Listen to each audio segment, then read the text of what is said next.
কালের কসম, নিশ্চয় মানুষ ক্ষতির মধ্যে নিমজ্জিত।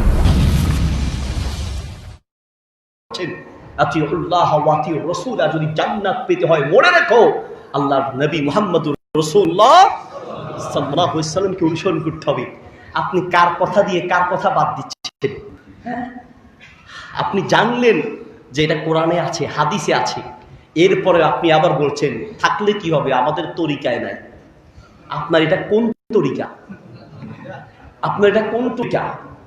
এই পৃথিবীতে দুটি তরিকায় আছে, একটা হচ্ছে আল্লাহ তার রাসূলের তরিকা, এর বাহিরে বিপরীত যত তরিকা সব শয়তানের তরিকা। আপনি কোন তরিকার কথা বলছেন? আমাদের তরিকায় নাই মানে কোন তরিকার কথা বলছেন? আপনার তরিকা যদি জান্নাতের তরিকা হয় তাহলে তার পক্ষে কোরআন দলিল থাকবে, হাদিসের দলিল থাকবে। আপনি দেখান তো কিয়ামত পর্যন্ত আপনি যে বিদআতগুলো করছেন, কিয়ামত পর্যন্ত দেখান তো আপনার সেই বড় খতমের পক্ষে 1000 লাগবে না, 1,00,000 দলিল লাগবে না, একটা হাদিস দেখান, একটা, শুধুমাত্র একটা সহিহ হাদিস দেখান। কাল থেকে আমরাও করেছি। এই সমস্ত খতমের নামে যত বিদআত সমাজে চলছে আমরাও করেছি। কেন বাদ দিয়েছি? কিয়ামতের মাঠে আল্লাহর সামনে জবাব দিতে হবে, এই জন্য বাদ দিয়েছি। আমি যখন মরবো, আপনি যখন মরবেন, আপনি মরবেন, আমি মরবো, কবর রাখার সময় বিসমিল্লাহি ওয়া আলা মিল্লাতি, বিসমিল্লাহি ওয়া আলা মিল্লাতি অমুক পীর সাহেব হবে? বিসমিল্লাহি ওয়া আলা মিল্লাতি অমুক ইমাম সাহেব হবে? বিসমিল্লাহি ওয়া আলা মিল্লাতি অমুক তরিকা হবে? তরিকা একটাই, কি? রাসূলুল্লাহ। বিসমিল্লাহি ওয়া আলা মিল্লাতি রাসূলুল্লাহ। মরার পরে সোজা লাভ কি হবে? মরার আগে সোজা হবে, মরার আগে এই সোজা হয়তো লাভ নাই। এক মহিলা তার স্বামীর সঙ্গে দ্বন্দ্ব, তো হুজুরের কাছে গেছে, হুজুর আমার একটা তাবিজ দেন, আমার জামাই যেন সোজা হয়ে যায়। কি হয়ে যায়? সোজা। হুজুরে চিন্তা ভাবনা করে দেখলো যে জামাই সোজা করার তো কোনো তাবিজ নেই, তো কি করা যায়? একটা দাও চিনেন, দাও বা বটি, একটা দাও হাতে দিয়ে বলতেছে যে ধরেন তাবিজটা নেন। ওরে আল্লাহ, এত বড় তাবিজ তো গলায়ও ঝুলানো যাবে না, কোমরেও ঝুলানো যাবে, কি দিলেন? কয় এটা একবার সোজা করার তাবিজ। জামাই যখন জামাইয়ের কাছে যাইয়া জামাইয়ের মাথায় একবার জোরে সোরে একটা কোপ দিবেন, আপনার জামাই সোজা হয়ে যাবে। সোজা তো হবে, কিন্তু কামের সোজা না কামের সোজা, এই সোজা দিয়ে তো কোনো কাজ হবে না। মরার পরে বিসমিল্লাহি ওয়া আলা মিল্লাতি রাসূলিল্লাহ বললেই আপনি জান্নাতি হয়ে যাবেন? না না না, আগে দুনিয়াতে মিল্লাতি রাসূলিল্লাহর উপরে চলতে হবে। সারা জীবন আপনি নবীর সুন্নাতের বিরোধিতা করেছেন, একজন দুইজন নয়, হাজার হাজার হুজুর দিয়া, সারা পৃথিবীর আলেম দিয়েও যদি বিসমিল্লাহি ওয়া আলা মিল্লাতি রাসূলিল্লাহ বলেন, সারা পৃথিবীর হুজুররাও যদি খতম পড়ে, আপনার কপালে জান্নাত নাই। জোর করে আমার একটা লেকচার আছে ইন্টারনেটে, মরার পরে কি মুসলমান বানানো যায়? আমাদের দেশে মরার পরে মুসলমান বানায়। ভাই লোকটা কেমন ছিল? সবারই জিজ্ঞাসা, লোকটা কেমন ছিল? ভালো ছিল। তো চাপে পইরা কয় মাইনকা চিপায় পড়ছি, যা আমিও বলি, সবাই সমানে বলে হ্যাঁ ভালো ছিল। জানাজার সাথে যাওয়ার সময় কয় জাইবা নাম্বার 1 আছিল, নোয়াখালীর ভাষায় জাইবা নাম্বার 1 আছিল। তো এই ভালো বলা দিয়ে কাজ হবে? ভালো দুনিয়ায় চলতে হবে। আপনাকে কেউ ভালো বলুক, যদি আল্লাহ তার রাসূলের কাছে আপনি ভালো, আপনার কপালে জান্নাত। আপনি সবাই যদি ভালো বলে আর আল্লাহ তার রাসূলের কাছে ভালো না হলে, আল্লাহর কাছে ভালো না হলে, কোরআন সুন্নাহর দৃষ্টিতে আপনি ভালো না হলে, আপনার কপালে জান্নাত নাই। প্রিয় হাজরিন, কি দিয়ে বুঝাই? এখন বিদআতের সয়লাব চলছে। ওই যে ইত্তাখাযাহান নাসু সুন্নাতান, মানুষ বিদআতকে সুন্নত মনে করবে, সেটাই চলতেছে। হ্যাঁ, আগে থেকেই ওসিয়ত করে যায়, নাউজুবিল্লাহ বলেন, আগে থেকে ওসিয়ত করে যায়। আমি মারা যাওয়ার পরে অমুক মাদ্রাসার ছাত্র অমুককে দিয়া কত পড়া, আর এরপরে 4 দিন না 40 তো আছে। আর কি দিয়া বুঝাই? কোন কিতাবে আছে? সাহাবী মারা গেলেন, রাসূল সাল্লাল্লাহু আলাইহি ওয়াসাল্লাম বিদায় হলেন, সাহাবীরা মারা গেলেন, তাদের পরে একটা গরু জবাই করে থাক, কবুতর জবাই করেছে 4 দিন না 40, তার প্রমাণ নাই। আপনি গরুর দলিল পাইলেন কই? আপনি গরুর দলিল কই পাইলেন? আর আমি কবুতর জবাই করছে, তারও তো দলিল নেই। আপনি গরু নিয়ে আসছেন, কোথায় পেয়েছেন? আরো কোন দিকে বলবো রে ভাই? এগুলো আল্লাহু আকবার। আসলে হেদায়েতের মালিক কে? হেদায়েতের মালিক কে? আল্লাহ হেদায়েত না দিলে কেউ হেদায়েত দিতে পারে না। সিম্পল একটা ছোট্ট ব্যাপার আমরা বুঝি। আমি পায়খানা করলাম, যদি আমি হুজুরের টাকা দিয়ে বলি হুজুর লন 500, আরো লন 500, দরকার আরো লন 1000, 2000 টাকা দিলাম, হুজুর আপনি পানি খরচ করেন, আমার পায়খানা দূর হবে? হ্যাঁ, আমার পেটে ব্যথা, হুজুর খাইলে আমার পেট ভালো হবে? তাহলে হুজুরের আমার পেটে ব্যথা আমাকে খেতে হবে, আমার পায়খানা দূর করার জন্য আমাকেই পানি খরচ করতে হবে। হ্যাঁ, হুজুর যদি খায় তাহলে আমার দূর হবে না। আমিয়া সাহেব এটা খুব ভালো করে বুঝেন, অন্যায় আপনি করেছেন, গুনাহ আপনি করেছেন, পাপ আপনি করেছেন, আর ক্ষত পড়ে হুজুরে খায় আলমগীর মোড়ায় জাহাঙ্গীর, উল্টা চলতে আছে। অন্যায় করেছেন আপনি, গুনাহ করেছেন আপনি, পাপ করেছেন আপনি, বিপদে পড়েছেন আপনি, ক্ষমা চাইতে হবে কার কাছে? ক্ষমাকে চাইতে হবে। আপনি চাইবেন, আপনি নিজে। আল্লাহু আকবার। উদুনি আস্তাজিব লাকুম, উদুনি আস্তাজিব লাকুম, ইয়া আইয়ুহাল ইনসান মা গররাকা বিরাব্বিকাল কারীম। আল্লাহ ডাকে, বান্দারে আমি আল্লাহর ব্যাপারে কোন জিনিস তোমাকে ধোঁকায় ফেলেছে? আমি আল্লাহকে ডাকো, আমি আল্লাহর কাছে পৌঁছাতে কোনো দালালের প্রয়োজন নাই, কোনো কন্ট্রাক্টর লাগে না। আল্লাহু আকবার। তুমি বান্দা বলতে দেরি হবে, আমি আল্লাহ শুনতে দেরি হবে না। আল্লাহু আকবার। এমন রব আমরা পেয়েছি। আপনার পীর সাহেবের কাছে যাইতে দালাল লাগে, আপনার হুজুরের কাছে, আপনার এমপি মন্ত্রী অমুকের কাছে যাইতে অমুক তমুকের ধরা লাগে। আল্লাহ বলে বান্দা আমার কাছে আসার জন্য কারণ লাগবে না, তুমি খালি ডাকতে দেরি হবে, আমি আল্লাহর সঙ্গে সঙ্গে জবাব দিব। সুবহানাল্লাহ। আমি আল্লাহকে বলুন কিভাবে দেখেন, হিন্দুদের ভিতরে এই নিয়মটা আছে। তার মানে যে কিছু করবে তার জন্য হিন্দুদের কি বলে পাদ্রী সন্ন্যাসী আছে, তাদের মাধ্যম ছাড়া হয় না। এটা তো হিন্দু ধর্ম। ইসলাম ধর্ম, ইসলাম ধর্ম আল্লাহর কাছে নেক আমল পৌঁছানোর জন্য, আল্লাহকে ডাকার জন্য কোনো ব্যক্তি দাঁড়িয়ে প্রয়োজন হয় না। অনেক বছর আগের কথা, রমজানের 27শে রমজান, যেটাকে আমাদের দেশের মানুষ সবে কদর মনে করে, আসলে কি 27 রমজানের সবে কদর? শেষ যে কোনো বেজোট রাত্রিতে হতে পারে। সহিহ বুখারীতে হাদিস আছে, মুসলিমে আছে, তাহাররাও লাইলাতুল কদরি, তাহাররাও লাইলাতুল কদরি ফিল ভিতরি মিনাল আশরিল আওয়ামিন রমাদান, রমজানের শেষ দশকের যে কোনো বেজোট রাত্রিতে হতে পারে। তো 27তম রাত্রিতে এসে কিছু টাকা পয়সা নিয়ে আবার কয়েকটা পোল্টা আনছে, 3টা নাকি 4টা পোল্টা, পোল্টা বুঝুন তো, মানে জিলাপি এই সেই 4 রঙের পোল্টা আইনা তাহা দিয়েও কিছু আনছে। আইনা বলতেছে হুজুর এগুলা রাখেন। তো কেন? হুজুর কিছু হাদিয়াও আছে। তারপর হুজুর আমরা 4 জনে 4 খতম দিছি, আমার বউ মেয়ে এভাবে আমরা 4 জনে 4 খতম দিছি, খতমগুলা বক্সাইয়া দিয়েন। খতম কি করিয়েন?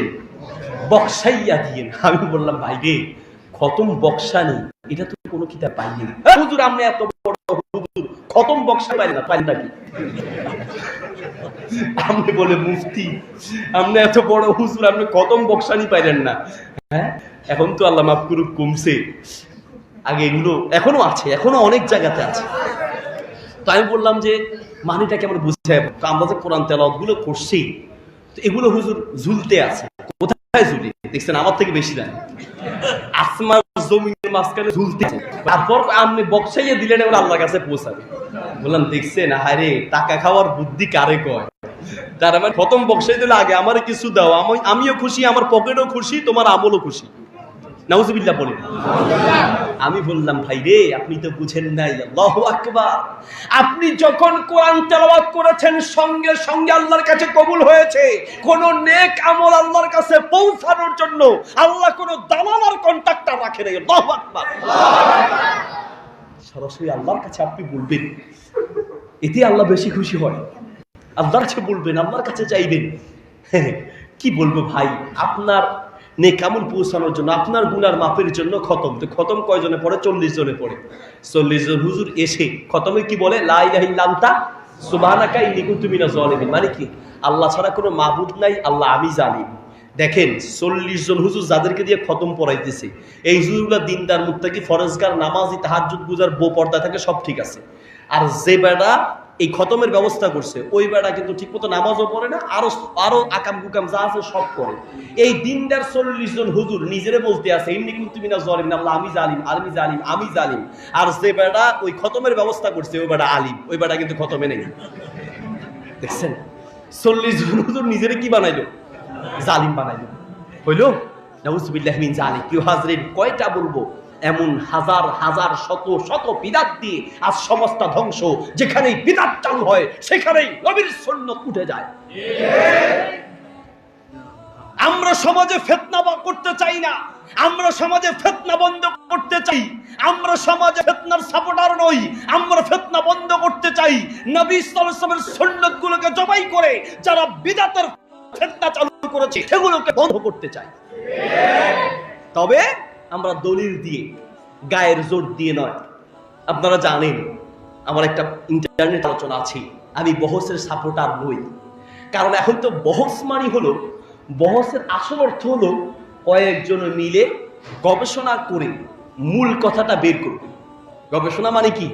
কয়েকজনে মিলে মূল কথা মানে সঠিক কথা সে গবেষণাতে বের করা। বাস্তবে এক কথা হচ্ছে খোঁড়া, মানে খুঁড়ে গবেষণা করে খুঁজে হকটা বের করা, এটার নাম হচ্ছে বহস। এখনকার যে বহস, এটা কি বহস? এটা তো মুদারাবা, এটা হলো মারামারি, গুদাগুতি, খোঁচাখুচি। দুই পক্ষ বহস যাবে, বহস থেকে আইসা জয়, আমাদের জয় হয়েছে, দুই পক্ষেরই জয় হয়েছে। তাহলে পরাজয় হইলোটা কি? আর শুধু তা নয়, বরং আরো হিংসা, বিদ্বেষ, মারামারি, কাটাকাটি। কোন জায়গায় বহসের জন্য ডাক দিয়েছে, আসেন বহস হবে, কিন্তু যাওয়ার আগে দেখা যাচ্ছে সেখানে লাঠি ছোড়া রেডি। হ্যাঁ, মানে কেউ কেউ বহস করে টাকার বহস, কোটি টাকা, লাখ টাকা প্রমাণ করতে পারলে, লক্ষ টাকার পুরস্কার প্রমাণ করতে পারলে, কোটি টাকা। অনেক দিভাই কি বলে, তাই আমার ব্যক্তিগতভাবে বলছি, আমার প্রশ্ন হচ্ছে নবী সাল্লাল্লাহু আলাইহি ওয়াসাল্লামের যুগে দিনার দিরহাম ছিল, আল্লাহর নবী কখনো দিনার দিরহামের চ্যালেঞ্জ করেন নাই। দিনার দিরহামের চ্যালেঞ্জ করেছেন? তাহলে টাকার চ্যালেঞ্জে ছিলেন কোথায় আপনি? ওইদিন ব্রাহ্মণবাড়িয়া মাহফিল করে নামলাম, ওই যে 1 লক্ষ টাকার চ্যালেঞ্জ হবে, আপনি বহসে বসেন। আমি বললাম ভাই আমার কাছে টাকা ঢুকা নাই, আমরা টাকার জোরে চলি না, আমরা দলিলের জোরে চলি। আমরা ক্ষমতার জোরে, আমরা লাঠির জোরে নয়। আমাদের বলে আমাদের কাছে দলিল আছে, আমরা দলিল দিয়ে বলবো, মানলে আপনি মানবেন, না মানলে নাই। জোর করে লাস্তারাইহিম বিমুসাইদিন, জোর করে মানানোর জন্য আল্লাহ আমাদেরকে দায়িত্ব দেয় নাই। যার ক্ষমতা আছে তার জন্য সেই দায়িত্ব, কিন্তু আমার জন্য সেটা নয়। আমরা শুধু দলিল দিয়ে বলবো, মানুষকে দাওয়াত দিব। সম্মানিত প্রিয় হাজরিন, আল্লাহু আকবার। সমাজের ভিতর বিদআতগুলো চলছে। 1 নম্বর কারণ, এদিকে তাকান। 1 নম্বর কারণ হচ্ছে সমাজের ভিতরে বিদআতের 1 নম্বর বড় কারণ হলো না জানা। না জানা। আপনি যে কোনো আমল করবেন তার পূর্ব শর্ত হচ্ছে আপনি আগে জানবেন, পরে মানবেন। দুঃখের বিষয় হচ্ছে আমাদের জানার যথেষ্ট অভাব আছে। জাবির ইবনে আব্দুল্লাহ রাদিয়াল্লাহু তাআলা আনহু, আব্দুল্লাহ ইবনে উনাইস রাদিয়াল্লাহু তাআলা আনহু আরেকজন মুহাদ্দিসের কাছে গিয়েছেন। এদিকে একজন মুহাদ্দিস আরেকজন মুহাদ্দিসের কাছে গিয়েছেন, 3 মাস সফর করেছেন শুধুমাত্র একটা হাদিস জানার জন্য। আল্লাহু আকবার। কয়টা হাদিস? কয়টা হাদিস? একটা হাদিস জানার জন্য 3 মাস পর্যন্ত সফর করে তারপরে গিয়ে বললেন যে আমি একটা হাদিস জানতে এসেছি আপনার কাছে। আপনি বলেন যে হুজুররা খালি ইখতিলাফ করে। হ্যাঁ, আমরা জানবো থেকে আপনি জানার জন্য কি পরিমাণ চেষ্টা করেছেন? আপনার জীবনে একটা মাসআলা সঠিকভাবে জানার জন্য কয়েকজন আলেমের কাছে আপনি সফর করেছেন? ইতিহাস আপনার আছে? সর্বোচ্চ বেশি এখান থেকে ওখানে। আর ওয়াজ, এখন তো মোবাইলে ওয়াজ আছে, আর দরকারটা কি ভাইরে? ইউটিউবে আলহামদুলিল্লাহ ভালো ভালো, এগুলোকে শুনেন, কিন্তু প্র্যাকটিক্যাল কথা শোনার প্রভাবটা আলাদা। প্র্যাকটিক্যাল শোনার প্রভাবটাই আলাদা হয়। এই জন্য আলেমদের কাছে যাবেন, নির্দিষ্ট টাইম ঠিক করবেন, নির্দিষ্ট সময় ঠিক করবেন, নিজেরা মসজিদ ভিত্তিক দার্স করবেন, নিয়মিত আলোচনার ব্যবস্থা রাখবেন। মুসলমানদের প্রত্যেকটা মসজিদ হবে দ্বীন শিখার একটা মাদ্রাসা, মুসলমানদের প্রত্যেকটা ঘর হবে দ্বীন শিখার একটা মাদ্রাসা। আপনার ঘরের ভিতরে আজকে ছবি, নাচ, গান, নাটক, সিনেমা, টিভি, সিনেমা, ছবি, নাচ, গান, নাটক দখল করে আছে। এর বড় কারণ হচ্ছে আপনার ঘরের ভিতরে দ্বীনের তালিম নাই, ইসলামের তালিম নাই। না, ঘরে দিবেন প্রত্যেক দিন, রাতে হোক দিনে হোক, একটা টাইম, 1 ঘন্টা হোক, আধা ঘন্টা হোক, 20 মিনিট হোক, প্রত্যেক দিন কোরআনের তাফসীরের তালিম হবে, নবীর হাদিসের তালিম হবে। পারবো তো ইনশাল্লাহ। আজকে থেকে আমরা প্ল্যান করব, মাঝে মধ্যে বড় বড় আলেমদেরকে আশেপাশে পাই বা দূরের পাই বা আশেপাশের পাই, তাদেরকে নিয়ে যাব। বলবেন আল্লাহ সূরা ইখলাসে কি বলেছে একটু বুঝিয়ে দেন, আল্লাহ সূরা ফাতিহায় কি বলেছে একটু বুঝিয়ে দেন, আল্লাহ সূরা ইশরার ভিতরে কি বলেছেন বুঝিয়ে দেন, আল্লাহ সূরা ফিলে কি বলেছেন একটু বুঝিয়ে দেন। দলিল ভিত্তিক এইভাবে যদি ঘরে ঘরে তালিম হয়, ঘরটাই মাদ্রাসা হয়ে যাবে, ঠিক না? আমাদের ইলম শিকার, দিন শিকার যে আগ্রহ সাহাবীদের ভিতরে ছিল, সালাফদের ভিতরে ছিল, সেই আগ্রহ আমাদের ভিতরে নেই। মুসলমান একজন মুহাদ্দিস বলছে, কাদিমতুল মাদিনা, আমি মদিনাতে গেলাম, সাকান্তু সালাসান, আমি সেই মদিনায় গেলাম একজন মুহাদ্দিস থেকে একটা মাসআলা, একটা হাদিস জানার জন্য। যাওয়ার পরে শুনলাম তিনি সফরে গিয়েছেন, তো কখন আসবেন এটা নিয়ে চিন্তা করতে করতে ভাবলাম, লোকেরা বলছে যে আসবে, তবে কবে আসবে জানি না। ওই ব্যক্তি বলছেন যে আমি পাক্কা 3 বছর অপেক্ষা করেছি একটা হাদিস জানার জন্য। 3 বছর। ইসলাম এমনিতে আসে নাই। সহিহ বুখারী যে পাইলেন এত সহজে এসেছে, এত সহজে আসে নাই। জীবনের শেষ বয়সে পায়খানার রাস্তা দিয়ে, ইমাম বুখারীর জীবনীতে আছে, জীবনের শেষ বয়সে পায়খানার রাস্তা দিয়ে শেষের দিকে রক্ত বের হতো। সফর বেশি করেছেন, রক্ত বের হতো, পরিশ্রম করেছেন, কিসের খানা কিসের পিনা। আল্লাহু আকবার। আপনাদের কাছে যে আলেমরা আসে, আপনারা চিন্তা করেন যে 1-1.5 ঘন্টা আলোচনা করে চলে গেল, কিন্তু আপনাকে 1-1.5 ঘন্টা সময় দেওয়ার জন্য সে ফেরি থেকে ঢাকা আসতে তার কতক্ষণ সময় লাগে। এইভাবে বিভিন্ন আলেমরা যে আপনাদের কাছে আসে, যারা আপনাদের কাছে হাদিসগুলো লিখে দেন, ইসলামের কিতাব লিখে দেন, তাদের খাওয়া দাওয়া ঘুম কোথায় যায়? ইসলাম এত সহজে আসে দেয়। আপনাকে সে শিকার আগ্রহ রাখতে হবে। কিয়ামত ঘনিয়ে আসবে। সহিহ বুখারী প্রথম 18 নম্বর পৃষ্ঠায়, সুনানে তিরমিজি 144 নম্বর পৃষ্ঠায় নবী সাল্লাল্লাহু আলাইহি ওয়াসাল্লাম বলেন, ইন্না মিনাশ শাতি সাতি আইয়ুরফাল ইলম ওয়া ইয়াফুতাল জাহলু। কিয়ামত যত ঘনিয়ে আসবে ইলম উঠে যাবে, আর ইলম যত উঠবে মূর্খতা যত, সমাজে বিদআত তত বাড়তে থাকবে। এক নম্বর কারণ হচ্ছে সমাজের ভিতরে 1 নম্বর বিদআত প্রতিষ্ঠিত হওয়া, ইত্তেবায়ে সুন্নাহ, নবীর সুন্নাহগুলো উঠে যাওয়ার 1 নম্বর বড় কারণ হচ্ছে মূর্খতা। এজন্য সমাজ থেকে মূর্খতা দূর করার চেষ্টা করতে হবে। জায়গায় জায়গায় ইসলামী পাঠাগার গড়ে তুলতে হবে, জায়গায় জায়গায় ইসলামিক দারসের ব্যবস্থা করতে হবে, প্রতিটি গ্রামে গ্রামে কোরআন সুন্নাহ অনুসারী মাদ্রাসা গড়ে তুলতে হবে। তখনই দেখবেন যখন এলেম আসবে, আলো আসলে অন্ধকার এমনিতে দূর হয়ে যাবে। অন্ধকার দূর করার জন্য এই জারে অন্ধকার যা, কিচ্ছু বলা লাগবে না, খালি লাইট জ্বালায় দেন।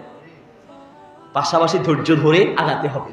1 দিন 2 দিন হবে না। আমরা কেউ কেউ আছি একদিনে ইসলাম প্রতিষ্ঠা করে ফেলতে চাই, একদিনে ইসলাম প্রতিষ্ঠা করতে চাই না ভাই। ডক্টর একজন বিজ্ঞানী থমাস এডিসন এই যে বাল্ব আবিষ্কার করেছেন, 1800 সম্ভবত 89 সালে তিনি নোবেল পুরস্কার পেয়েছেন। সর্বপ্রথম এই বাল্ব আবিষ্কার করেছেন। তাকে প্রশ্ন করা হলো, আপনি যে বাল্ব আবিষ্কার করলেন কতবার চেষ্টা করতে হয়েছে? কমপক্ষে 1000 বার চেষ্টা করার পরে বাল্ব এসেছে। কয়বার? 1000 বার। একটা মানুষের ভিতরে হেদায়েতের আলো জ্বালাতে হলে 1 দিন 2 দিন, 1 বার 2 বার নয়, কারো কারো কাছে 100 বারও যাওয়া লাগতে পারে, ঠিক না? এরকম অনেক ভাই আছে, এক সময় সে কট্টর বিদাতি ছিল, বিদাতের বিরুদ্ধে যারা ছিল তাদের বিরুদ্ধে লেগেছে, কিন্তু আলহামদুলিল্লাহ বছর বা কয়েক মাস পর দেখা যায় সে নিজেই এখন তাওহীদ আর সুন্নাহর অনুসারী। চেষ্টা চালাতে হবে, চেষ্টা চালিয়ে যেতে হবে, নিরাশ হওয়া যাবে না। প্রিয় হাজরিন, বিদআত প্রতিষ্ঠিত হওয়ার 1 নম্বর কারণ হচ্ছে মূর্খতা। এই জন্য ইলমের আলো, কোরআন সুন্নাহর শিক্ষার আলো সমাজে ছড়িয়ে দিতে হবে। নাম্বার 2 নম্বর সুন্নাহ থেকে দূরে থাকা এবং বিদআত প্রতিষ্ঠিত হওয়ার 2 নম্বর কারণ হলো আমাদের কিছু গোয়ার তবি আছে। 1 নম্বর গোয়ার তবি হলো বাপদাদারা কি ভুল করছে, বাপদাদারা কি ভুল করছে, হ্যাঁ তারা কি জাহান্নামে যাবে? তারা না যেতে পারে, কিন্তু আপনার যাওয়া লাগতে পারে। কারণ আপনি যে গোয়ার তুমি করছেন, তারা হয়তো হকটা পায় নাই, বুঝতে পারে নাই, জানার সুযোগ ছিল না, এই জন্য যেভাবে পেয়েছে আমল করে গিয়েছে। আল্লাহ চায় তো তাকে ক্ষমা করতেও পারেন, নাও ক্ষমা করতে পারেন। এখন আপনি কবরে যাওয়ার পরে আপনাকে কি প্রশ্ন করা হবে? মান রব্বু, বলেন মান রব্বু কা, কা মানে তোমার, ওয়ামা দীনুকা, ওয়ামা দীনু কা, তোমার ধর্ম কি, তোমার বাপের, তোমার রব কি, তোমার ধর্ম কি, জবাব দাও। তোমার বাপ দাদা কারে মানতো? প্রশ্ন আছে? কে ভাই প্রশ্ন হবে তোমার বাপ দাদা কি আমল করতো প্রশ্ন হবে? কারণ আমরা বাপ দাদারা কি ভুল করছি? আরে ভাই বাপ দাদার জবাবটা আপনাকে দিতে হবে না, বাপ দাদার জবাব বাপ দাদা দিবে, আপনার জবাব আপনাকে দিতে হবে। সেখানে ফেরেশতাদেরকে বলবেন যে বাঙ্গালা ছিলাম, সোজা মানুষ। মান রব্বুকা ওয়া মা দীনুকা, তোমার রবকে, তোমার ধর্ম কি, লোকটাকে মুহাম্মদ সাল্লাল্লাহু আলাইহি ওয়াসাল্লামকে পরিচয় জিজ্ঞেস করা হবে, আপনি বলবেন সোজা মানুষ আছিলাম, বাঙ্গাল মানুষ আছিলাম। হ্যাঁ হবে হবে। হ্যাঁ নোয়াখালী বাজার মারি হোতালায় হোতা তুন্ডায় আবার মারি, কি মনে করছেন এত সোজা? না রে মুসলমান, দুনিয়ার সবকিছু আপনি বুঝেন। আপনি আপনার জায়গাটা কেনার সময় যেই পরিমাণ দলিলটাকে যাচাই বাছাই করেন, আপনার কাছে যদি আপনার এই দুনিয়ার জায়গার চেয়ে জান্নাতের দাম বেশি থাকে, জান্নাতের আমলের দলিলের জন্য তার চেয়ে বেশি চেষ্টা করবেন। 500 টাকার নোট একটা, আর সব বাদ দেন, করোনা ভাইরাস এসেছে, এখন হেক্সিজল বলে 2 নাম্বার বাইরে হইছে, হেক্সিজল একটা কিনতে গিয়া ওরে বাপ রে বাপ, হ্যাঁ এটা কোন কোম্পানির আসলে ঠিক আছে নাকি সন্দেহ লাগে। তো সিরা নোট বাইরে, এই জাল নোট বের হয়েছে, নোটের নিয়ে আল্লাহু আকবার, এটা 14 গোষ্ঠী বের করে ফেলে, চশমা লাগাইয়া ডাইনে বামে উপরে নিচে ভিতরে ভাগের ছবি আছে কি নাই, সুইচ যে আপনার সুতা দেখা যায় কি দেয় না, আবার কোন আমি দেয় দেখে ঠিক আছে কি। আমনে সোজা কে, আমাদের সোজা কয়, আমাদের সোজা কয় কি?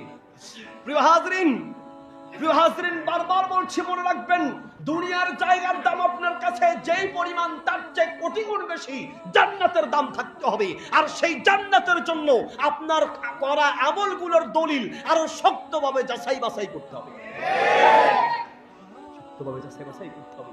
বাপ দাদা, আচ্ছা আপনি বাপ দাদার এত অনুসারী, মাশাআল্লাহ, আপনাকে আমার একটা প্রশ্ন করতে মন চায়। প্রিয় ভাই, বাপ দাদাকে আপনি কয় জায়গায় মানেন? খালি ইসলাম মানার ব্যাপারে আসলে বাপ দাদা? আপনার বাপ দাদারা ছোটবেলায় পড়েছিল, আমাদেরকে পড়িয়েছে, আমরা ছোটবেলায় প্রথমে পড়েছি আলিফ বে তে সে জিম হে খে দাল জাল রে জে।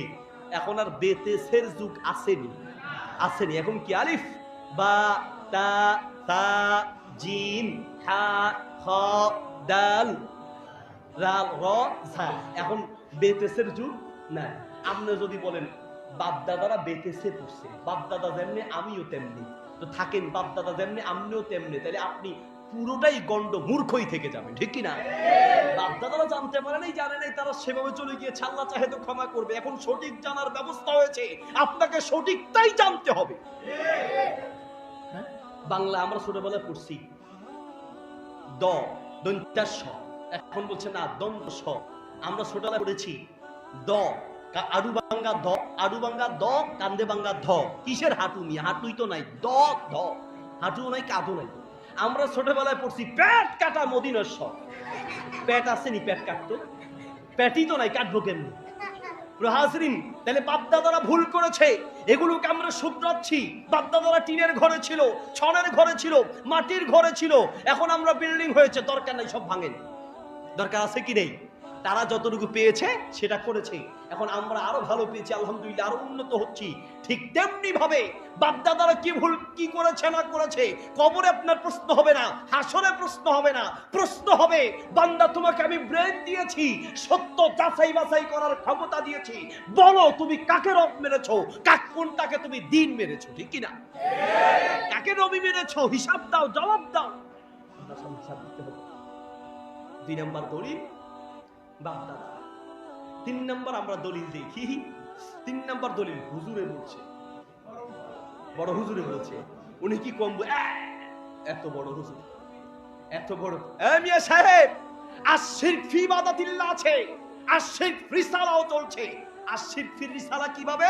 আল্লাহর নবী সাল্লাল্লাহু আলাইহি সাল্লামকে আল্লাহ নবুয়ত আর রিসালাত দিয়ে তাকেই নবী বানিয়েছেন। ইসলামের ব্যাপারে শুধুমাত্র মুহাম্মদুর রাসূলুল্লাহ সাল্লাল্লাহু আলাইহি সাল্লামের দলিল মোতাবেক তার কথাগুলো চলবে। আপনি যদি আল্লাহর নবীর মতো অন্য কোন ব্যক্তিকে সেই পরিমাণ মর্যাদা দেন, আপনার মুহাম্মদুর রাসূলুল্লাহ ঠিক নাই।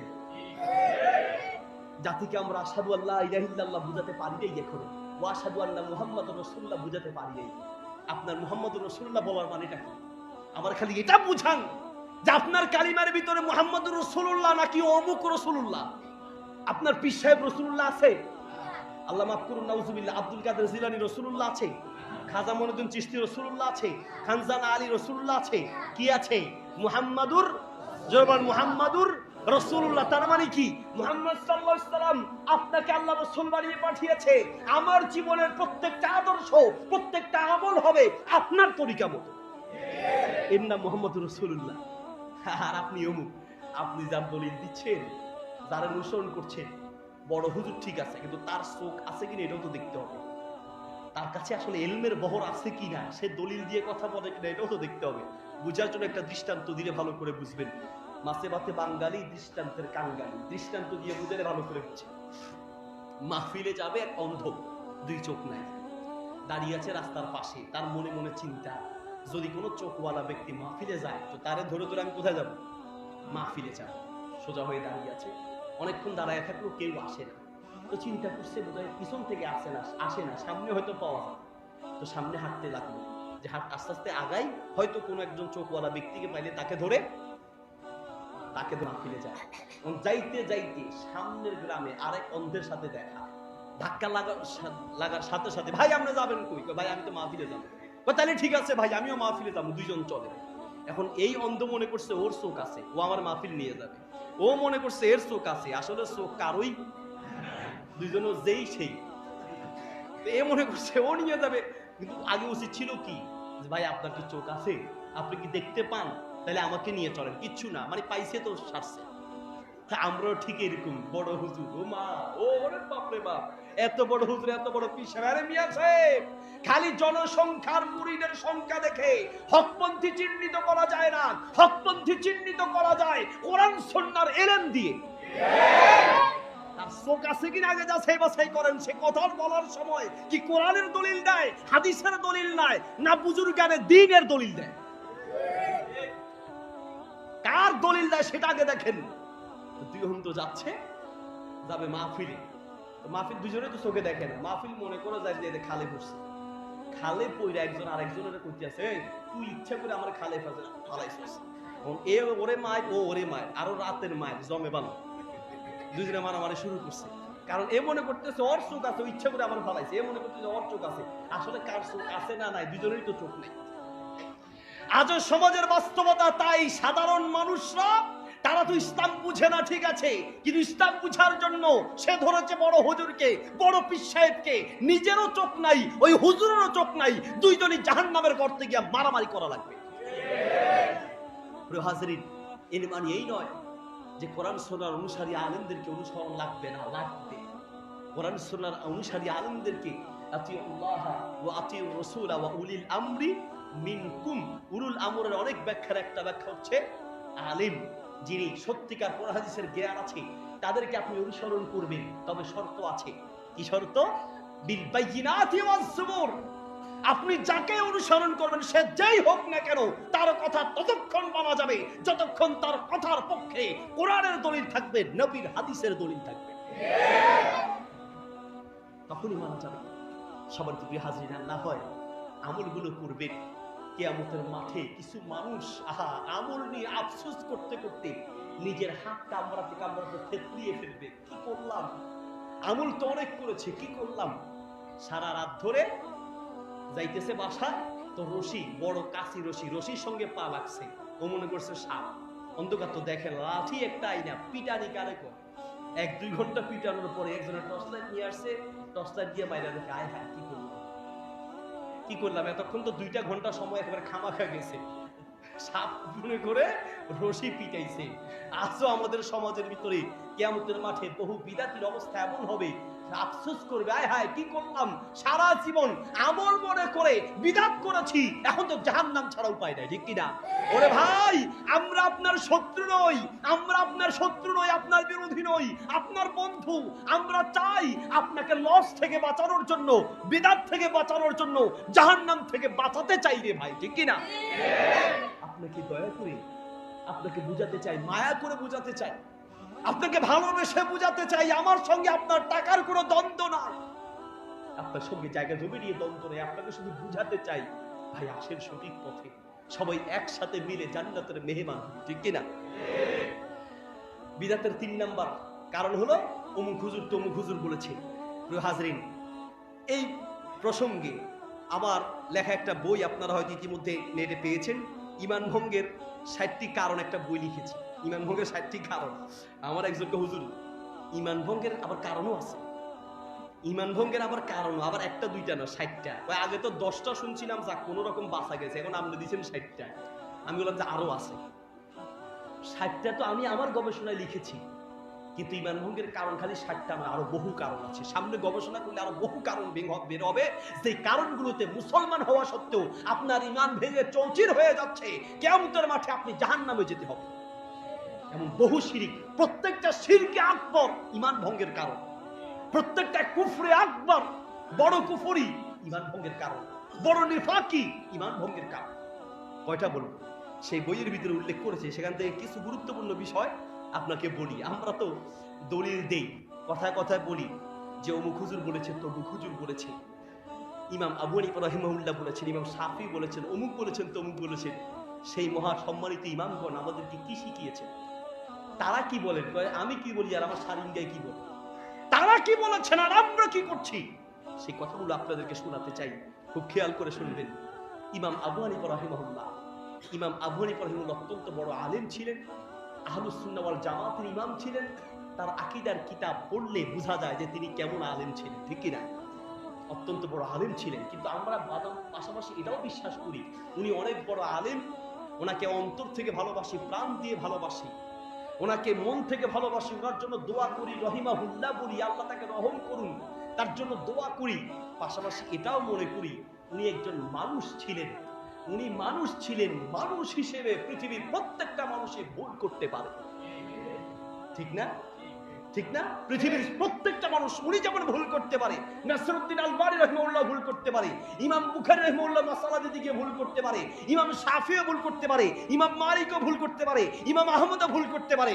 ভুল মানুষ বলতে করতেই পারে, কিন্তু আমরা ভুল কোনটা সঠিক কোনটা চিহ্নিত করব যার কথার পক্ষে কোরআনের দলিল, নবীর সহিহ হাদিসের দলিল থাকবে, ঠিক কি না? সেটা গ্রহণ করব। ইমাম আবু হানিফা রাহিমাহুল্লাহ বলছেন, লা তুকাল্লিদনি, সাবিলুর রাসূলের ভিতরে আছে, লা তুকাল্লিদনি, যে আমার অন্ধ অনুসরণ করো না। তাকলিদ, অন্ধ অনুসরণ কাকে বলে?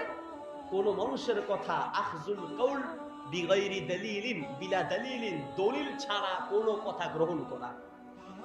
উনি বলছেন লা তুকাল্লিদনি, খবরদার দলিল ছাড়া আমার কোন কথা গ্রহণ করো না। সুবহানাল্লাহ, কত বিশাল কথা। এরপরে বলছেন ওয়ালা তুকাল্লিদান্না মালিকান, শুধু আমার নয়, ইমাম মালিক, ইমাম মালিক, ইমাম মালিকের কেউ দলিল ছাড়া ইমাম মালিকের কথা গ্রহণ করো না। এরপরে বলছেন ওয়ালা গায়রুহু, এবং কি পৃথিবীর অন্য কোন মানুষের কথাও দলিল ছাড়া গ্রহণ করা যাবে না। সুবহানাল্লাহ।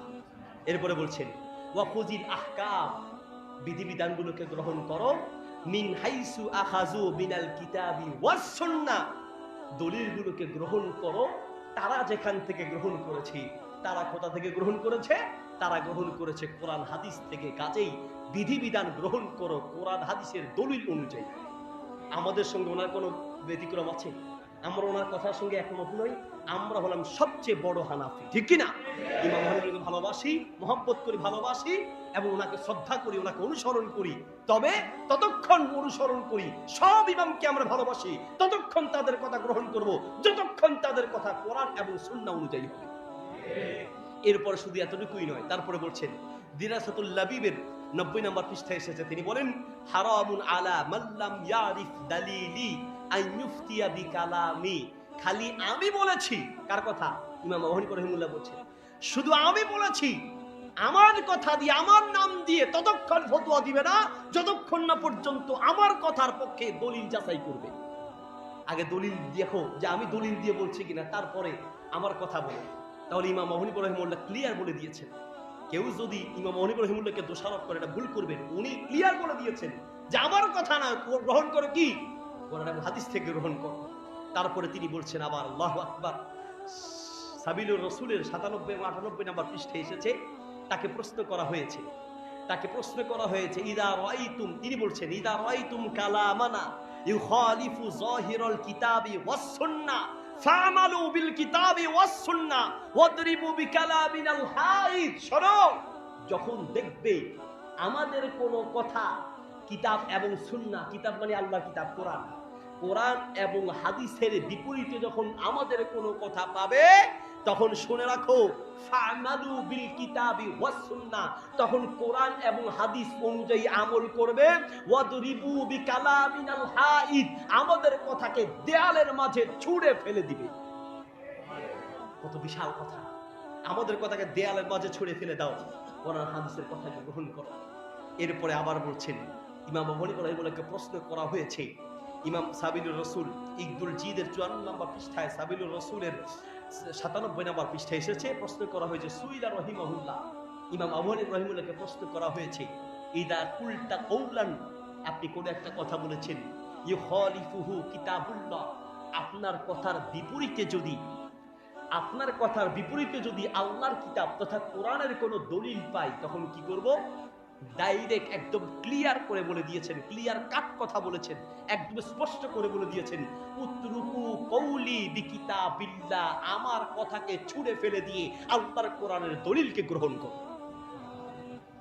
এরপরে আবার তাকে প্রশ্ন করা হয়েছে, ইদা কানা কাউল রাসূল ইউখালিফুহু, যদি নবী সাল্লাল্লাহু আলাইহি ওয়াসাল্লামের কোনো হাদিসকে পাওয়া যায় আপনার কথার বিপরীতে, আমরা কি তখন আপনার কথা গ্রহণ করব নাকি রাসূলের কথাকে? তিনি বললেন, উতরুকু কওলি বিকওলির রাসূল বিলি খবরির রাসূল, আল্লাহর নবীর হাদিস পেলে আমার কথাকে ছুঁড়ে ফেলে দাও, আমার কথাকে ছুঁড়ে ফেলে দাও। আবার প্রশ্ন করা হয়েছে, ইদা কানা কওলুস সাহাবাতি ইউখালিফুহু, যদি কোনো একটা কথা পাওয়া যায় সাহাবীদের কথার বিপরীতে, তাহলে কি আপনারটা গ্রহণ করবো না সাহাবীরটা?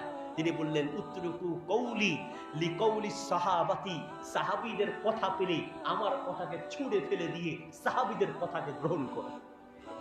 আপনি অমুক হুজুর তমুক হুজুরের দলিল দিচ্ছেন, সেই হুজুররাই কি বলছেন? হুজুরদের বড় হুজুর ইমাম আবু হানিফা রাহিমাহুল্লাহ, ঠিক না? আমাদের সকলের বড়, আমরা তাকে শ্রদ্ধা করি। সেই বড় হুজুর, বড় ইমামই বলছেন যে আমার কথা দিয়ে ইসলাম চলে না, ইসলাম চলে আল্লাহ তার রাসূল আর সাহাবীদের কথা দিয়ে, ঠিক কিনা? তাকে আবার প্রশ্ন করা হয়েছে, আল্লাহু আকবার, আপনারা উঠাউঠি করছেন, মেহরবানি করে কেউ উঠাউঠি করবেন না, একটু মেহরবানি করে বসবেন, একজন উঠবেন। আমি কি শেষ করে দিব? শেষ করব? সময় হলে আমরা ইনশাআল্লাহ শেষ করে দিব, আমি একটু জানাই দিন সময়টা। সম্মানিত হাজরিন, এবার ইমাম মালিক রাহিমাহুল্লাহর কয়েকটা কথা আপনাকে শুনে। ইমাম মালিক রাহিমাহুল্লাহ তিনি বলছেন, সুন্দর, তিনি বলছেন, কুল্লুনা রাদ্দুন ওয়া মারদুদুন আলাইহি ইল্লা সাহিবা হাদাল কবর। নবী সাল্লাল্লাহু আলাইহি ওয়াসাল্লামের কবরের কাছে গিয়ে আল্লাহর নবী সাল্লাল্লাহু আলাইহি ওয়াসাল্লামের কবরের দিকে আঙ্গুল দিয়ে লক্ষ্য করে তিনি বলছেন, শোনো, আমরা প্রত্যেক আলেমের কথা গ্রহণযোগ্য হতেও পারে, নাও হতে পারে। গ্রহণযোগ্য কখন হবে? যখন কথার পক্ষে দলিল থাকবে। অগ্রহণযোগ্য কথা কখন হবে? যখন কথার পক্ষে কোরআন সুন্নাহর দলিল না থাকবে। তিনি বলছেন, কুল্লুনা রাদ্দুন ওয়া মারদুদুন, আমাদের প্রত্যেকের কথা গ্রহণযোগ্য হতেও পারে, নাও হতে পারে, ইল্লা সাহিব হাদাল কবর, শুধুমাত্র এই কবরে যেই নবী মুহাম্মদুর রাসূলুল্লাহ শুয়ে আছেন, এই নবী মুহাম্মদ সাল্লাল্লাহু আলাইহি ওয়াসাল্লামের প্রত্যেকটা কথা অবশ্যই গ্রহণ করতে হবে। তাহলে আমাদের প্রত্যেকের কথা গ্রহণ হতেও পারে, নাও হতে পারে। ইমাম মালিক রাহিমাহুল্লাহ আরো বলছেন, ইন্নামা আনা বাশার, আমি একজন মানুষ। কে বলছেন? ইমাম মালিক রাহিমাহুল্লাহ বলছেন, ইন্নামা আনা বাশার, আমি মানুষ। উখতি ওয়া উসিবু, শোনো, আমি ভুলও করি, আবার ঠিকও বলতে পারি, আমি ভুলও বলতে পারি, ঠিকও বলতে পারি। ফানজুরু ফি রায়ি, আমি যে মতামতগুলো দিয়েছি সেই মতামতগুলোকে গবেষণা করো। ফাকুল্লু মা ওয়াফাকাল কিতাবা ওয়াস সুন্নাহ, আমার যে কথাগুলো কোরআন এবং সুন্নাহ মতো হবে, ফাখুযুহু, সেই কথাগুলোকে গ্রহণ করবে। ওয়া কুল্লু মা লাম ইওয়াফিক ফাতরুকুহু, আর যেই কথাগুলো দেখবে কোরআন সুন্নাহর সঙ্গে মিল নাই, সেগুলোকে ছুঁড়ে ফেলে দাও। সুন্দর কথা, বুঝাতে পেরেছি? আমি যে বলেছি আমি একজন মানুষ, বড় আলেম ঠিক আছে, কিন্তু তিনি একজন মানুষ, তিনি ভুলও করতে পারেন, সঠিকও করতে পারেন, কিন্তু আমার কোন কথা ঠিক, কোন কথা ব্যাঠিক, এটা মিলিয়ে দেখো, আমার কোন কথার পক্ষে কোরআনের দলিল আছে, হাদিসের দলিল আছে, মিল আছে গ্রহণ করো, মিল নাই ছুঁড়ে ফেলে দাও। তারপরে আবার বলছেন, ইমাম শাফি রাহিমাহুল্লাহ একটা কথা উল্লেখ করছি। ইমাম শাফি রাহিমাহুল্লাহ বলেন, মাসালুল্লাযী ইয়াতলুবুল ইলমা বিলা হুজ্জাতিন, যেই মানুষগুলো দলিল ছাড়া কথা গ্রহণ করে, দলিল ছাড়াই আমল করে, তার দৃষ্টান্ত হচ্ছে কামাসালি হাতিবি লাইলিন ইয়াহমিলু ইয়াহমিলু হুজমাতা হাতাবিন ওয়া ফীহি আফা তালদুহু ওয়া হুয়া লা ইয়াদরি। তিনি বলছেন যারা দলিল ছাড়া আমল করে তাদের অবস্থা হলো রাতের বেলা বন অথবা জঙ্গলে গিয়ে লাকড়ি খুঁজে মাথায় নিয়ে বাড়িতে আসে এইরকম মানুষের মতো। রাতের বেলা যদি কেউ অন্ধকারের ভিতরে লাকড়ি মনে করে মাথায় নিয়ে আসে, এমনও হতে পারে যে লাকড়ি মনে করে সে সাপ মাথায় নিয়েছে, আসার সময় সেই সাপ তার মাথায় ঠুকর ফেলে তাকে মেরে ফেলতে পারে। যারা দলিল ছাড়া আমল করে, দলিল ছাড়া ফতোয়া নেয়, দলিল ছাড়া কথা গ্রহণ করে, কোরআন হাদিসের দলিল ছাড়া আমল করে, তাদের অবস্থাও ওই রকম। কোনোটা হয়তো হাদিসের সাথে মিলতেও পারে, আবার কোনোটা নাও মিলতে পারে। কিয়ামতের মাঠে দেখা যাবে এই বিদাতি দলিল ছাড়া আমল করার কারণে বিদাতগুলো তাকে কিয়ামতের মাঠে ধ্বংস করে দেবে। তাকে আবার প্রশ্ন করা হয়েছে, তিনি আবার বলছেন, ইদা ইমাম শাফি রাহিমাহুল্লাহকে প্রশ্ন করা হলো, ইদা কুলতা কওলান ওয়া কানা নবী সাল্লাল্লাহু আলাইহি ওয়াসাল্লাম ক্বালা খিলাফা কওলি ফামা ইয়াসিহু মিন হাদিসিন নবী সাল্লাল্লাহু আলাইহি ওয়াসাল্লাম আওলা ফালা তুকাল্লিদুনি। শোনো, যখন দেখবে আমি কোনো একটা কথা বলেছি আর তার বিপরীতে, আমার কথার বিপরীতে যদি সহিহ কোনো হাদিস পেয়ে যাও, আমার কথাকে ছুঁড়ে ফেলে দিয়ে সেই সহিহ হাদিসটাকে গ্রহণ করো। এরপরে তাইসিরের ভিতরে সে 461 নম্বর পৃষ্ঠা, আমি দলিলের রেফারেন্সগুলো সবগুলো দেইনেই আছে, প্রয়োজনে দিতে পারবো। আজমাল উলামা ওয়ালা আন্না মানিস্তানাবাত লাহু সুন্নাতু রাসূলিল্লাহ, রাসূলুল্লাহ সাল্লাল্লাহু আলাইহি ওয়াসাল্লাম সুন্নাত যখন প্রকাশ পাবে, স্পষ্ট হয়ে যাবে, লাম ইয়াকুল্লাহু আইয়াদা আহলি কওলি আহাদিন। তারপরে বলছেন কোন একটা ব্যাপারে যখন রাসূলুল্লাহ সাল্লাল্লাহু আলাইহি ওয়াসাল্লামের হাদিস আর সুন্নাত পেয়ে যাবে, রাসূল সাল্লাল্লাহু আলাইহি ওয়াসাল্লামের কথা কোন আমলের ব্যাপারে দলিল পেয়ে যাবে আল্লাহর রাসূল থেকে, তারপরে বলছেন কোন ব্যক্তির জন্য জায়েজ নেই অন্য কোন আলেমের কথার যুক্তি দিয়ে সেই হাদিসটিকে প্রত্যাখ্যান করা। যেটা সমাজে চলছে, হাদিসে আছে ঠিক আছে কিন্তু সমাজে নেই, হাদিসে আছে ঠিক আছে সমাজে নেই। এইভাবে আমরা রাসূলুল্লাহ সাল্লাল্লাহু আলাইহি ওয়াসাল্লাম হাদিসগুলো থেকে দূরে সরে যাচ্ছি। প্রিয় হাজরিন, আল্লাহর নবীর হাদিস পেয়ে গেলে সেখানে আর কে কি বলেছেন সেগুলো দেখার সুযোগ নেই। তারপরে সাবিলুর রাসূল 100 নম্বর পৃষ্ঠায় এসে যেগুলো জিদে আছে, লাইসা লি আহাদিন মা আল্লাহি ওয়া রাসূলিহি কালামুন শারা, আল্লাহ তার রাসূলের কথার সাথে, কথার বিপরীতে অন্য কোনো কারো কথা চলে না। প্রিয় হাজরিন, এরপরে আরেকটি কথা, এই কথাগুলো বলে আমি আমার আলোচনা শেষ করে ফেলছি, সময় শেষের দিকে। ইমাম শাফি রাহিমাহুল্লাহ আরো বলেন, লা তুকাল্লিদ দীনাকা হাতাম মিন হাউলাই মা জানি নবী সাল্লাল্লাহু আলাইহি ওয়া সাহাবী ফাকুস বিহি সুম্মা তাবিনা বাদু আর রাজুলু ফিহি মুখায়্যার। শোনো, লা তুকাল্লিদ দীনাকা হাতাম মিন হাউলাই, কোন মানুষের হাতে তোমার দ্বীনকে ছেড়ে দিও না, তোমার ইসলামকে কোন মানুষের হাতে ছেড়ে দিও না, বরং যাচাই বাছাই করে ইসলাম মানো। এটা আল্লাহ বলেছেন কিনা, আল্লাহ রাসূল বলেছেন কিনা, সাহাবীদের যুগে এই আমলটা ছিল কিনা। এরপর তাবিদের যুগে এসে তাবিদের কারো কোনো তাবির কথা গ্রহণযোগ্য হতেও পারে, নাও হতে পারে। ইমাম শাফি রাহিমাহুল্লাহ বলছেন, কিন্তু রাসূল সাল্লাল্লাহু আলাইহি ওয়াসাল্লাম যদি বলে থাকেন, সাহাবীগণ বলে থাকেন, আর আল্লাহ বলে থাকেন, সেগুলোকে গ্রহণ করো, নিজের ইসলামটাকে কারো হাতে সুপর্দ করে দিও না। তার মানে হুজুর বলেছে বাইয়াতের একটি অর্থ, বাইয়াতের ইসলামের সঠিক একটা অর্থ আছে, আরেকটা ভুল অর্থ করা হয়। অনেক মুরিদ মনে করেন পীর সাহেবের হাতে বাইয়াত করলাম মানে নিজেকে পীরের হাতে ছেড়ে দিলাম, পীর সাহেব যাই বলবে তাই মানতে হবে, পীর সাহেব যাই বলবে তাই মানতে হবে। তার মানে পীরের কাছে বাইআতের এক অর্থ হচ্ছে বিক্রি করা, মানে আমি আমাকে বিক্রি করে দিলাম পীরের কাছে, পীর যা বলে তাহা। ইনি বলছেন না, লা তুকাল্লিদ দীনাকা হাদান, তোমার ধর্মকে, তোমার ইসলামকে, তোমার দ্বীনকে কারো কাছে বিক্রি করো না, ঠিক কি না? কারো কাছে বিক্রি করো না। যে যাই বলুক, যত বড় আলেম হোক, যত বড় কিছুই হোক না কেন, তার কথার পক্ষে দলিল থাকলে তারপরে তার কথা গ্রহণ করা যাবে। সর্বশেষ একটি গুরুত্বপূর্ণ কথা বলে আলোচনার ইতি টানছি।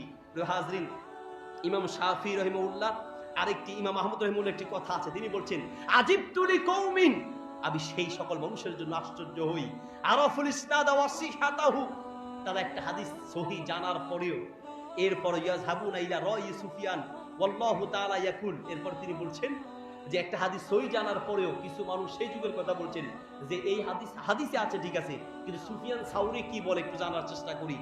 এই রকমের ব্যাপারে তিনি বলছেন আমি আশ্চর্য হচ্ছি, কারণ আল্লাহ বলেছেন, আল্লাহ রাসূল বলেছেন, এটা স্পষ্ট বুঝার পরে এটার পক্ষে কে বলেন না বলেন সেটা দেখার দরকার নাই, ঠিক কিনা? হ্যাঁ, আপনি কোরআনের হাদিস বুঝার জন্য সেই এটার পক্ষে আলেমরা কে কি ব্যাখ্যা দিয়েছেন সেটা দেখতে পারেন, কিন্তু আলেমদের ব্যাখ্যা গ্রহণ করার ক্ষেত্রেও আপনাকে সতর্ক থাকতে হবে যে আসলে তার কথাটা কি কোরআন এবং হাদিস মতো হয়েছে কিনা। আল্লাহ আমাদের সবাইকে বোঝার তৌফিক দান করুন। সম্মানিত হাজরিন, বলতে চাচ্ছিলাম নবী সাল্লাল্লাহু আলাইহি ওয়াসাল্লাম সবচেয়ে বেশি দুনিয়ায় কষ্ট করেছেন উম্মাহকে জাহান্নাম থেকে রক্ষা করে জান্নাতের মেহমান বানানোর জন্য। ওয়া ওয়াদানা আনকা ফিজরাত আল্লাযী আনকাযা যাহরাক। হে নবী, উম্মতের যে টেনশন আপনার পিঠ ভেঙে দিচ্ছে, মানুষ আপনার বিরোধিতা করছে, আমি সেটা কমিয়ে দিব। বহু মানুষ আপনার পক্ষে আসবে, ইসলামের পক্ষে আসবে, দ্বীনের পক্ষে আসবে। আলহামদুলিল্লাহ, আপনার কষ্ট কমে যাবে। ওয়ারাফানা লাকা যিকরাক। হে নবী, আপনি যে এতদিন কষ্ট করলেন, কষ্ট সহ্য করলেন, এই জন্য আমি আপনার পুরস্কার হিসেবে ঘোষণা দিলাম ওয়ারাফানা লাকা যিকরাক। হে নবী, আপনার আলোচনা বাড়িয়ে দিয়েছি। ওয়ারাফানা লাকা যিকরাক এর একটা ব্যাখ্যা হচ্ছে যুকিরতু যুকিরতা, যত জায়গায় আমি আল্লাহর আলোচনা হবে নবী, তত জায়গায় আপনার আলোচনা হবে। যুকিরতু যুকিরতা, আপনার আলোচনা বাড়িয়ে দিয়েছি। আজানে আপনার আলোচনা, মুহাম্মদুর রাসূলুল্লাহ আছে কি নেই? আজানে আজান হলেই ওয়াশহাদু আন্না মুহাম্মাদুর রাসূলুল্লাহ, সেখানে আল্লাহ রাসূলের কথা আছে। ইকামত হবে, সেখানে মুহাম্মাদুর রাসূলুল্লাহ। নামাজ সালাত হবে, সালাতের আগে সালামের আগে আল্লাহুম্মা সাল্লি আলা মুহাম্মদ, সেখানে মুহাম্মদ সাল্লাল্লাহু আলাইহি ওয়াসাল্লামের কথা। আপনি দোয়া করবেন, দোয়া কবুল হওয়ার জন্য শর্ত দুরূদ পড়তে হয়, সেই দুরূদে আল্লাহ রাসূলের আলোচনা।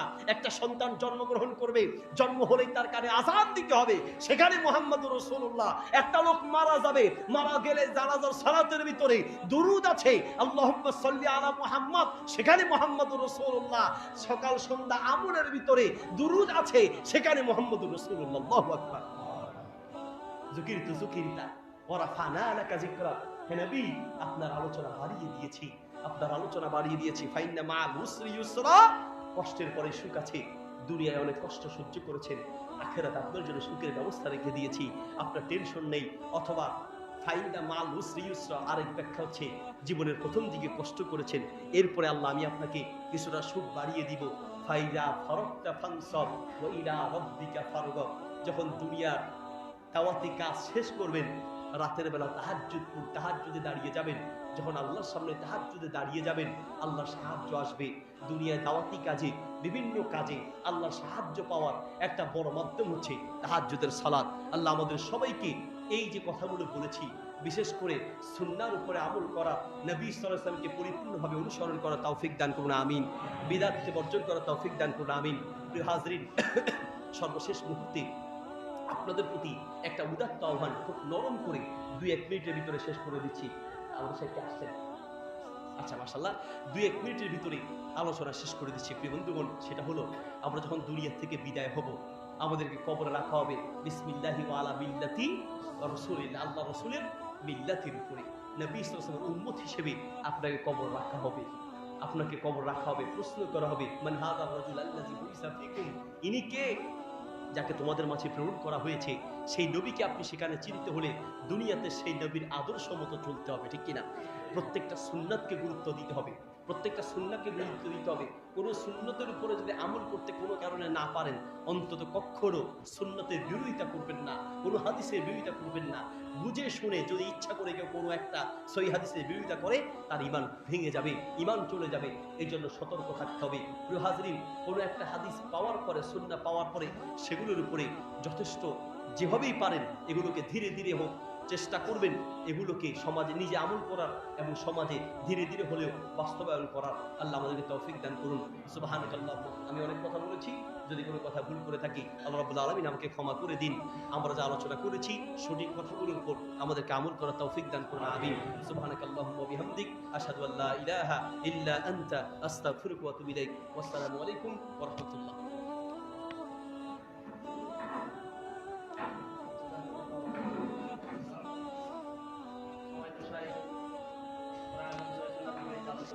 কেমন লেগেছে আপনাদের?